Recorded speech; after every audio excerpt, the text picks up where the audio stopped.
Warning, the following video might contain some materials that may not be suitable for some viewers. Viewer discretion is advised.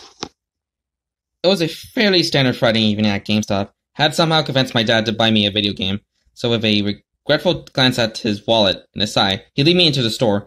I ran from one game to the next, indecisive over which one I should get. Most of the new games seemed tasteless and dull to me, so I went to check out some of the less recent games. Still none pleased me. That's when my eye caught the games that were on sale. I ran over to the sale bin and found Pokemon Mystery Dungeon Explorers of Sky. Sitting on top of all the others, I gasped. I have been wanting this game for so long! Light reflected off the cover and it shined like a bright, blazing star. It seemed to be calling out to me, like it wanted me to buy it on so badly. And I did. Eagerly, I picked up the game and ran over towards my dad, asking if he could buy it for me, saying that it was half off. He happily agreed. Both of us now content. We brought the game and drove home. The whole way back, I couldn't stop staring at the game case. I wanted to play it so much. I had never owned a Pokemon Mystery Dungeon game before, but I had wanted one for so long. Now I finally had it in my grasp. Had every word of the instruction manual at least 3 times. By the time we pulled into our driveway, I hurriedly jumped out of the car and ran into my room. In no time at all, I found my DS and popped the game card in. I impatiently waited for the DS to load. Once the opening sequence started, I let out a fangirl squeal. It was much more amazing than I had thought it would be, and I haven't even started playing the game yet. Once the title screen was loaded, I took a moment to stare and admire the beauty of the art. I dreamed that one day I would be talented enough to create such a marvelous pixel masterpiece. After I was finished cooling over the artwork, I started the game. I gasped when I saw even more Elixir's artwork to play. After considering every little detail I click a new adventure, the only option available. It took me to the personality quiz that decided which Pokemon you would be, which I was expecting. It asked me for my gender. I choose female. Since I was a girl after all, I wanted a Vulpix. I was a Vulpix freak, just like many other Pokemon fangirls. I would not accept any other starter. The first time around, I answered the questions, honestly believing that I had the personality of a Vulpix. The results came in. I was a Squirtle. Yuck! How could I possibly be a Squirtle? Without hesitation, I reset my DS. I skipped through the intro, this time not stopping to admire the art. I went straight back to the personality quiz. Okay, I'll just do this again, and I'll be sure to get a Vulpix. I answered the questions truthfully again, believing the first time there was some sort of mistake. The results rolled in again. I was a Squirtle. Again? I eventually reset my DS yet again. Quickly skipping through everything again, I went back to the quiz. I'll just answer everything at random. Let's see if I get a Vulpix then. I answered all the questions without even looking at them. This time, I didn't really care if I didn't get Vulpix. I just wanted something else besides Squirtle. The results came in for the third time.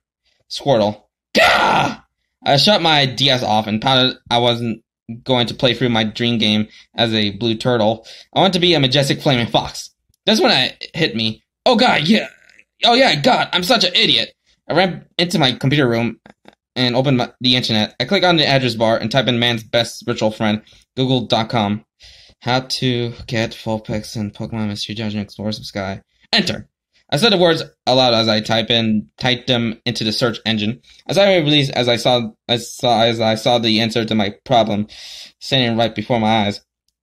I click on the first search result like I always do. Okay, answer the questions of these answers and you get Vulpix as your starter. Alright. I went back to get my Nintendo DS from my room and brought it into the computer room. Honey, me and your father are going into town for a while. Will you be alright by yourself for a few hours? My mother called to me from the kitchen. I'll be fine, I shouted back. Okay, we'll see you in a little while. I heard the door shut as my parents left. I didn't care if a meteor was crashing into the earth. All I was focused on at the moment was Vulpix. I merely answered the questions according to what the internet said, excited I would finally get to play a game as one of my favorite Pokemon. If this game lets me get a Haunter as one of my team members, then I'll be set. I mumbled to myself as I answered the questions. For the 4th time, the results came in. Yes! Yes! I shouted victoriously as the Vulpix icon appeared. Hehe, 4 times a chime, I said to myself. I walked back to the bedroom.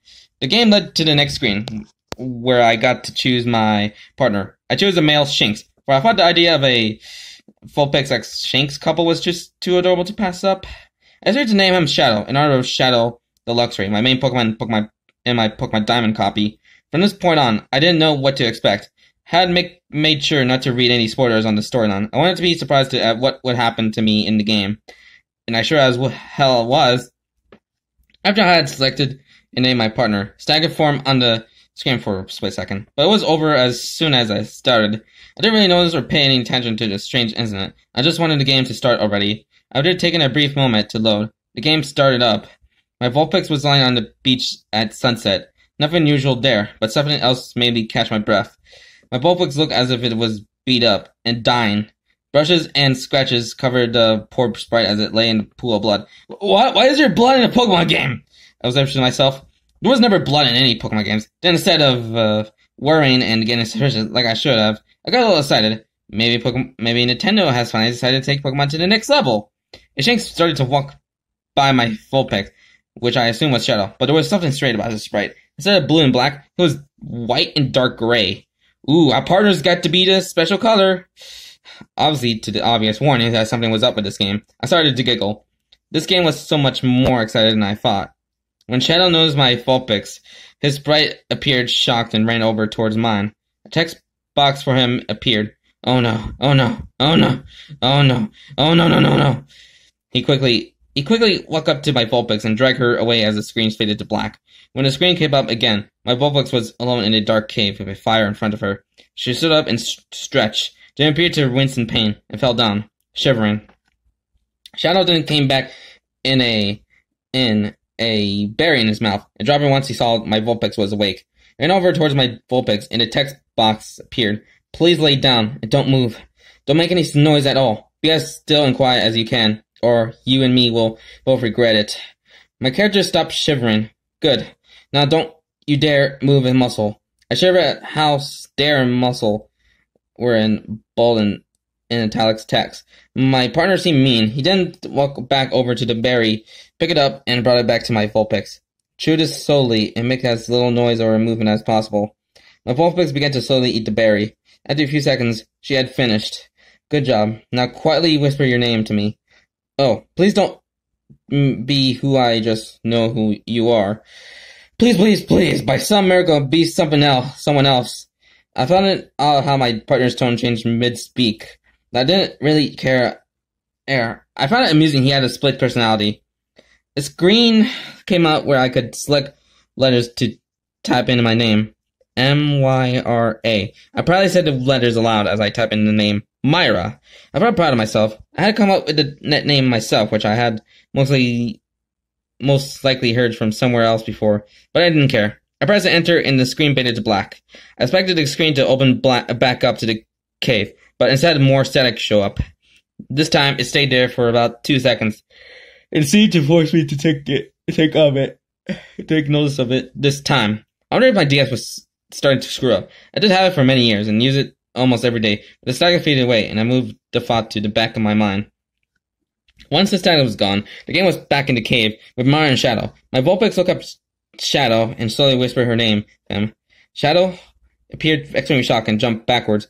Myra! He didn't regain control of himself and walked back up towards Myra. Yes, I shouldn't have gotten my hopes up so high. It seemed that his icon that appeared next to his text box had a tear on it. He stood there for a moment, staring at Myra. My Vulpix opened her mouth as if she were about to talk, but Shadow slammed his paw down hard on her muzzle. I told you not to dare talk. Myra started shivering and appeared that she would cry. When Shadow apologized, I'm sorry. Stop moving. Please. Stop. She'll hear you. I said, stop! He started to charge up an electric attack, and Myra and me became still as a stone. After a moment to see if Myra would move again, Shadow stopped his attack, sat down.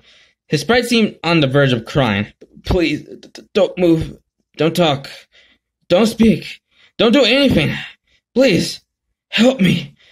Then Shadow stood up and started walking out of the room. I started to argue, you better not move while I think of something. Hopeless. My partner went off the screen and left my character all alone. I dare not click on any buttons, afraid that I would accidentally make Mara move. I was scared that something really bad would happen. Shadow seemed pretty serious about me not doing anything. It became quite dull once nothing occurred after a minute or two. So I assumed that I was supposed to do something other than just later. but how could I do anything about moving? I didn't figure that if I started the start button, it wouldn't make my character move, so I did so. The first option I clicked on was items, because I wanted to see if my full picks came with anything. She had one item, chains. I click on the info. These chains were found wrapped around your neck. Don't remember how you got them, but you can't take them off. It didn't do anything of great importance, so I clicked back and looked through all the other start options, but found nothing else of interest. Shadow immediately came back, but he walked slow, like each step was giving him pain. Eventually, he stopped right in front of Myra. Tears were falling down the sprite's face. Stay still. Close your eyes. Don't move. I am sorry. I don't want to do this, but it'll be over with soon.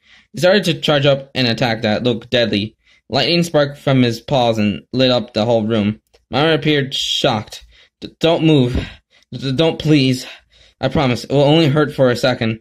The lightning grew brighter, and shadows started to slowly step towards my full picks. Myra stood up. I said don't move, but please, don't do it. Stop. With a great leap, Myra jumped over the fire and raised herself to scream. You fool! Myra! Come back! Shadow chased off after my evolved picks. Once he ran off the screen, everything faded to black. And his neck came back again, but a little longer than last time. I could have sworn I saw a very morbid-looking Squirtle flash for a brief second in static. But I just thought my imagination was getting the better of me. Finally, things are gonna start getting good. Once the screen came back, Myra was in the middle of a dungeon. I was finally gonna get to start this game. Something seemed odd about the cave through. It was a dark crimson red with chains and other torture equipment lining up against the walls. Skulls littered the floor. I felt a little uneasy now. I didn't really think this kind of stuff was really fit for a Pokemon game, but I kept playing anyways. After walking for a couple of steps, I found a Pokemon. It was a white and gray Rattata that limped with each step. It seemed as if it was in pain. It looked shocked once it spotted me. It then became startlingly scary and started working towards Myra, as it had only one intention. It would do anything to achieve its kill. Being one of the most common and annoying Pokemon in the series through, I figure I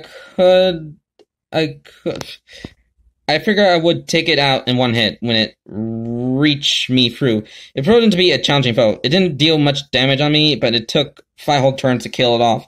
Even though I haven't played Mystery Dungeon before, I knew that I was dead if I ran out of PP for my moves, as I had no way of restoring it.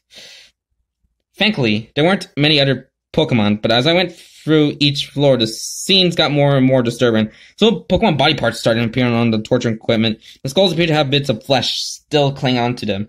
Blood stains began frequently on the floors and walls. Each Pokemon I ran into was stronger than the last and more intent on killing me. After what seemed an eternity, I made it to the final floor, but not before the static appeared again. It was longer than the last, about 7 seconds, and I swear I saw a morbid Squirtle smile at me again. Except this time, it was much more clear and vivid. I must just be imagining things. I was beginning to become very unsettled, but I kept pushing onwards. I love scary things like this, but there was something more to the whole situation that gave me this odd feeling. Mara was in the middle of a large crimson-red room. Many skulls were stirred all across the floor, but that was it. You idiot! Myra, I finally found you! Shadow came running up from behind Myra. She quickly turned around, came face to face with her partner, who he sees charging his attack, but quickly started again. You can't escape now. Stay still. Thank me. Please. This will hurt a lot less than what she'll do. Now stay still and die. I couldn't control Myra, and even if I could do it. It would have been no use. There was nowhere left to run. What kind of game is this? My partner is gonna freaking kill me. At this point, I was just utterly irritated. Shadow's lightning attack kept glowing brighter and brighter until the light hurt to look at. This will hurt, but only for a moment. Now please, hold still. The screen started to get static again, but I could still see Myra and Shadow. Too late. I could hardly see Shadow stop his attack as the screen became less visible. By the second, evidently it was all just static. And then in the middle of all the static came that Squirtle again, but only more horrifying now that I could see it clearly. and for more than just a brief second, its flesh was ripped off as parts exposing internal organs and bones. Blood flowed out of the enormous gashes all along its body. Its shell was cracked open, a vial, bubbling green goo pouring out. Its tail was very long and torn, just like the rest of its body. Its tail curled around a dagger at the end, but that's not even the worst. Its eye sockets were much too large. The eyes themselves were shrunken, but still held a hard, piercing gaze. They were red, and seemed to stare into your very soul. The top of its head was cracked open, exposing its still pulsing brain. Even more blood gushing out of that. It had razor-sharp teeth, its grin stretching off the edge of its face. You can't escape how you truly, A high-pitched screeching voice emitted from the DS. I couldn't think straight. I wanted to turn away from the morbidly horrific image, but my eyes were forced to keep staring. I am you, the creature said in a more soothing, but still blood-chilling voice. Then the screen cut to black. I hadn't realized I had been holding my breath the whole time, so I let it out and started heavily breathing. Sweat was pouring down my face. I wiped it off with my shirt sleeve. My thoughts were still messed up after seeing such a disturbing scene. I'm not done yet. The heart-stopping voice returned as the screen suddenly came back. Myra was in the middle of the dark gray cave, filled with surprisingly realistic Pokemon corpses scattered everywhere and more bones. Everything was white, black, and gray, except for Myra and blood scattered all around the room. I thought the Squirtle was going a bit overboard with all those dead Pokemon everywhere, but then I realized I don't have to deal with this crap. I quickly pressed the button to turn my DS off, but it won't work. I'm not finished with you yet. The screeching voice that sounded like someone scraping a chalkboard came back. I tried to turn my volume down, but it wouldn't work either. You're going to listen to me like it, or not? The way the Squirtle said, not, made my blood turn to ice. It sounded like a demon was speaking to me. I wouldn't be surprised if one was. I had no choice but to keep playing the game. I had only walked one step when one of the dead Pokemon started shaking. It then stood up. It looked like a zombie Merle, and took a step towards Myra. Soon another corpse rose, a Poochyena. Soon all the bodies were regaining life and absorbing around my poor Vulpix. Thankfully, they went down in just one hit. It was hard to fend off so many of them. Just as I was about to run out of PP for all of my moves, the last zombie fell. I quickly got Myra out of the floor before they were able to get up again. Instead of going to the next floor, Myra stepped out onto what looked like ancient ruins. Everything was still in white, gray, and black through. I walked around trying to find something that could heal me, but to no avail. Then the dread static returned. I braced myself to encounter the horrid Squirtle again, but it never appeared. Instead, the static would appear and disappeared. In the brief moments where I could see the screen normally, Shadow had come back. He appeared beat up and worn down. Blood streaks were left where he had walked. Myra, he actually was talking through the speakers and didn't need to use a text box. But Static was cutting him off. For your own good, Static must kill you. It's better to Static again. Quick and easy, Static. I'm sorry. Through the Static, I could see him charge up that attack again. This time, it looked more powerful than it had before. It then leaped at Myra and struck her. I reeled back in pain, screaming as he hit Myra. It's not only affecting my Vulpix, but I felt the pain in myself, too. I fell off the side of my bed, screeching at the top of my lungs. I could feel electricity scorching through my veins. But I had to play this game when my parents were not at home. The pain was unbearable. It was over in a few seconds. I got and clenched my chest, struggling to breathe. My body ached all over, but I reached for my DS. I need to see what happened next. The stack was gone, but I wish it had still been there, so I wouldn't have had to see the scene that laid before my eyes. Sean was sliced neatly in half, a bleeding mass lying on the floor of the ruins. Mine was charred black. She gasped and ran over towards him. He looked up towards her. I'm sorry, Myra. I failed. His voice still spoke through the speakers. He gasped in pain, and then laid his head down, unmoving. Tears started flowing down my cheeks. Even though he had tried to kill me, I knew it was to save me from suffering from that cursed Squirtle. I took a moment to grieve for my lost friend. Now I waited for my fate. A low laughter started to emit from the speakers. So low it was almost inaudible. It slowly started to get louder and louder and louder.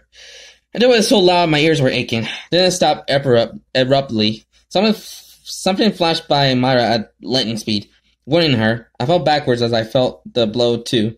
Then it flying by again, wounding me. This repeated several times until I felt as if I was about to really die. Myra lay on the floor of the ruins, shivering. Time to finish this. Lightning struck Myra and kept flowing, but I didn't notice I was face down, rolling on the floor in pain. This was only the start. Voice chime in. Only worse will come. Another join. Once you're dead, you'll be mine. As each new voice came in, I felt more pain. Once you're rotting in my hell, you wish you could die. The pain was reaching such a extreme that I was starting to lose consciousness, but just not enough for me to lose fate. Almost there. Just a loud static noise cut off the voice in the torment. I roll over, tears streaming down my face onto the carpet. After taking a minute to regain control of myself, I reached for my DS. It looked like a cutscene was playing. The morbid squirrel was laying on its back, chains wrapped around its neck. No! A very high-pitched screech of a protest emitted from the squirtle. Then it slowly started to turn into acid. What little was left of its flesh was melted into green, bubbling goo. Its bones and organs, along with it, its soul-piercing eyes were the last to dissolve, giving me one last glare. The screen turned to the top half of Shadow's body. He was struggling to stay alive. The life was slowly being drained away from him. Myra ran over and nuzzled his head, tears falling down her face, and mine too. I guess I did save you after all. He reached up to lick Myra's face, but it took too many strength, and he fell down and collapsed onto the ground. He didn't stir again. Goodbye, Shadow, I whispered to myself. Goodbye, Shadow, Myra repeated. The weariness from all the pain finally took its toll, and everything went to black. When I woke up, I was lying in bed. I got up and stretched, but quickly stopped as the pain returned. Then a memory came back. Pokemon Mystery Dungeon, Squirtle, Shadow, nearly dying. My DS! My DS! Despite the pain still great, I leap out of the bed and search for my DS. I found it lying on my desk. Turn off. I turned on and saw Pokemon Mystery Dungeon Explores the Sky was still in there. I don't think I selected it. Everything went as normal, but my save file was gone, knowing I could be risking my life again.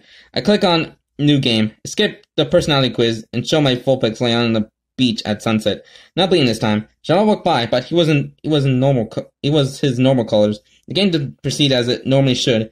After playing it for a few minutes to see if anything strange would occur, and find nothing, I saved the game in sigh and relief. That squirrel was finally gone. No one had to get a new Pokemon Mystery Dungeon game. I got up and started to walk around the house, see if my parents were back from their trip in town yet. After searching through every room and finding nothing, I started to worry. It was late at night, and they should have been back by now. I walked into the kitchen and grabbed a brownie as a late-night snack. While munching on it, I decided I would just go back to bed and they would be back in the morning. I slowly started to realize it was getting harder and harder for me to breathe soon. Soon I was choking and was struggling to get a breath of air. I went to the sink and quickly turned the water on. I grabbed a glass, filled it with water, and gulped it down hurriedly. It did nothing to ease the choking. I didn't realize my neck was itching too. It was kind of hard to walk. I ran to the bathroom and looked in the mirror. My neck was wrapped in blood-stained chains. My eyes widened with horror. I pulled and tugged at the chains to try and tear them off, but it was no use. I ran out of the bathroom and tried to get out of the house. Maybe someone could help me. But all the doors were locked. I tried to open all the windows, but they were all bolted shut. I then back up and ran to the glass at full speed, but it bounced me back like I was nothing. I lay on the floor, moaning in pain. I felt something drip onto my clothes. I looked up, knowing what I was to face. In the dim moonlight, falling through the window, I could just make out my worst nightmare standing right on top of me. You should have just accepted who you are. It's sick grin widened and lightning struck. So that was Pokemon Mystery Dungeon Explorer's Death.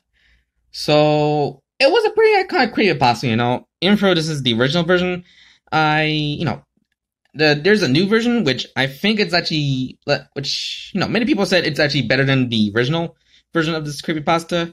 Well, even for the original, it's still kind of a classic, for a Pokepasta. But the new version is pretty much slightly better according to some people.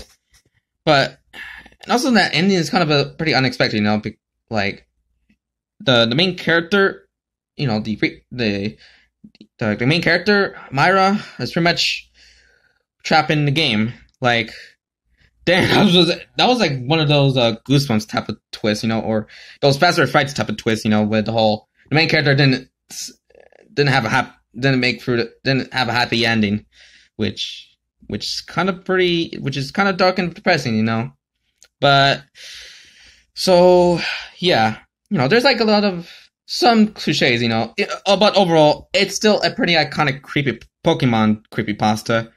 So, yeah.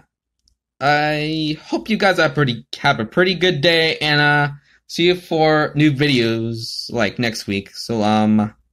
I just hope that creepy squirrel will get into my house, and I'm just gonna whack it with my freaking lightsaber. Seriously, what did they do to my boy Squirtle in this creepypasta? They made him more evil than the goddamn devil from Cuphead.